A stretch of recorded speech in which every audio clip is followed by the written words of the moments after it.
Welcome back to So What Does That Mean? The podcast where we break down engineering, planning, and construction in plain English. I'm Brendan, the engineer. And I'm Joanne. If you're a developer, builder, homeowner, investor, or just someone trying to make sense of the construction world, you're in the right place. Every episode, we take something that can cost people real money, real time, and real stress, and we unpack it in a way that actually makes sense. No jargon walls, no lectures, just practical, common sense advice from the people who see these issues every day. Okay, Brendan, today we're talking about a number on a map that can quietly wipe out a huge chunk of your home's value. And most people don't even know it's there until it's too late. The flood map, or more precisely, the flood risk rating that sits behind your insurance premium. And this has gone from a niche concern to a genuine national crisis, hasn't it?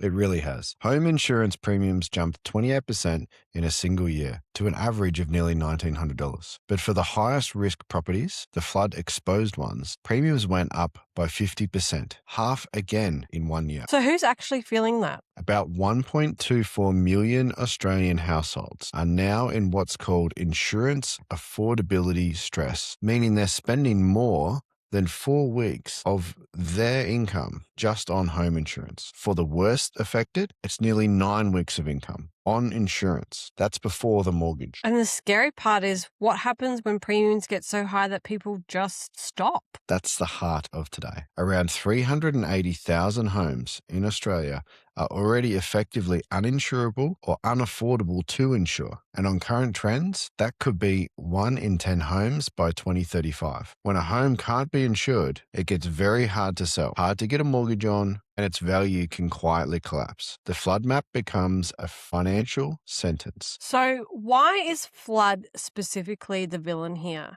We hear about bushfire and storms too. Storm and hail actually cause the biggest total losses nationally. But when it comes to homes becoming genuinely uninsurable, flood is the dominant driver. Around 80% of the homes projected to be uninsurable by 2030 are in the category because of riverine flooding, rivers and creeks bursting their banks. And it's getting worse, not better. Flood is the most climate-sensitive risk we've got. The regulator projects flood losses could rise by around 240% by mid-century under a higher emissions path. So this isn't a problem that's going to quietly resolve itself. Can you put a number on the scale for people? The financial regulator, APRA, has warned that around 1 in 4 Australian homes could be uninsured by 2050. 1 in 4. And New South Wales and Queensland carry about 60% of the uninsured homes right now. This is very much an East Coast story, which means it's very much a story for a lot of our listeners. How bad can a single premium actually get? At the extreme end, terrifying.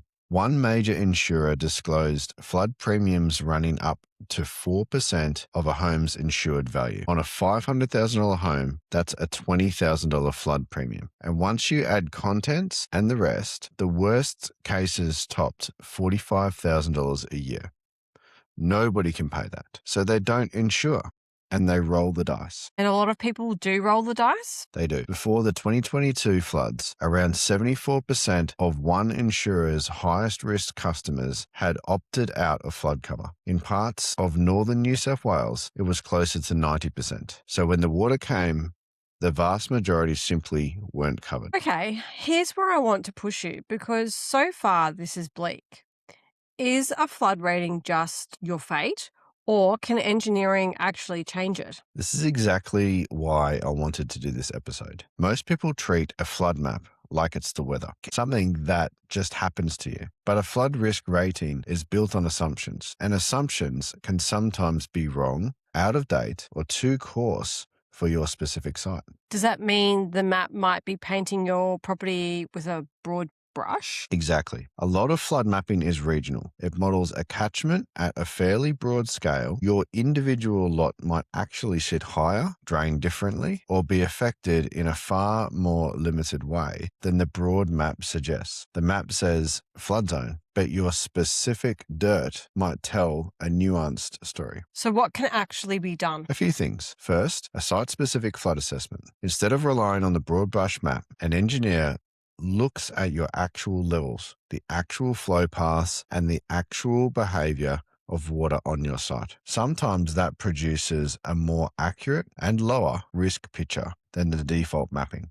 That can matter for insurance? It can. Insurers price off flood risk data. If a credible engineered flood study shows your habitable floor is above the relevant flood level, or that the risk to the building is lower than the generic map assumes, that's evidence you can sometimes use. It doesn't work miracles, and not every insurer will engage with it, but it's a lot better than just accepting the worst case label. What about physically reducing the risk? That's the second lever, and it's the real one. Engineering can genuinely lower flood risk to a building, raising habitable floor levels, smarter site drainage, detention and conveyance that move water through a site safely, flood-resilient design, and materials below the flood level. On a development site, sometimes the layout itself can be redesigned so buildings sit where the water doesn't. You've written about this on the JCE blog, actually walking the site, not just trusting the desktop maps. It's one of the most underrated parts of the job. A desktop flood map is a starting point, not the truth. When you physically walk a site, the things the model can't, where water actually pools, where it enters and leaves, where the ground falls, where a culvert is undersized, where a bank is eroding and changing how the waterway behaves. And those things change the real risk? Massively. We've talked on the blog about bank erosion, about aging culverts, about waterway assessment. And the common thread is that the real flood behavior of a site is a physical thing on the ground, not just a color on a map. An engineer who actually understands hydrology can see risk and opportunities to manage it that the map never shows. Can you define hydrology quickly for anyone who's lost? Hydrology is just the science of how water moves, where it comes from, where it flows, how much, how fast, and where it ends up. Get the hydrology right, and you can design a site that works with the water instead of fighting it. Get it wrong, and you're building a problem that shows up every big storm. Let's talk to two groups. First, someone thinking about buying a property in a flood-prone area. What should they do? Before you buy, get the flood picture independently. Don't rely on the agent's reassurance or a quick glance on a council map.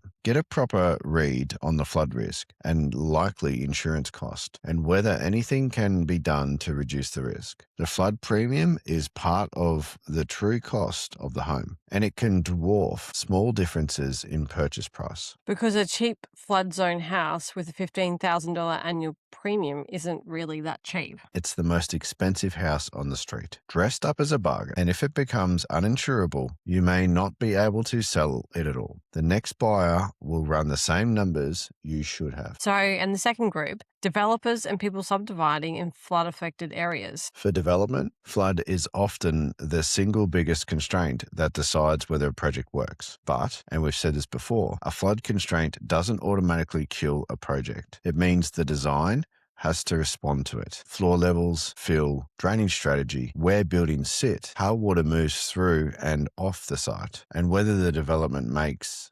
flooding worse for anyone else. And councillors going to ask about all of that? Every time, which is why getting the flood engineering right early before lodgement is what turns a too hard site into an approvable one. That's genuinely some of our favourite work, taking a site everyone's scared of, finding the practical engineering path through it. Is anyone fixing this at a national level? There's a lot of pressure for it.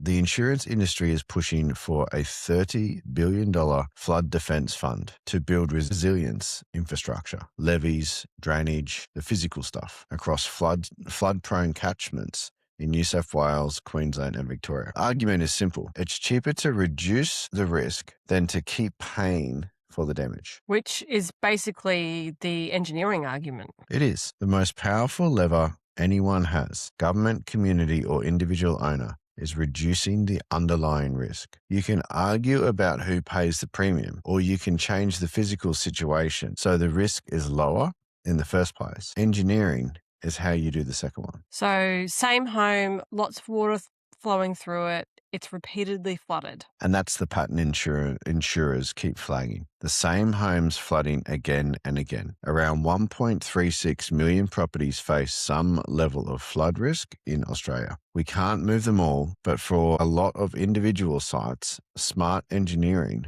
can change the outcome. Raising, draining, redesigning. So the next flood isn't a catastrophe. Here's some practical takeaways. 1. Flood risk is now a direct hit to your wallet and your home's value. Premiums for high-risk homes jumped 50% in a year, and around 380,000 homes are already effectively uninsurable. 2. A flood map is an assumption, not a fact. A site-specific flood assessment can sometimes give a more accurate and lower risk picture. 3. Engineering can physically reduce flood risk. Floor levels, drainage, detention, resilient design, and smart site layout.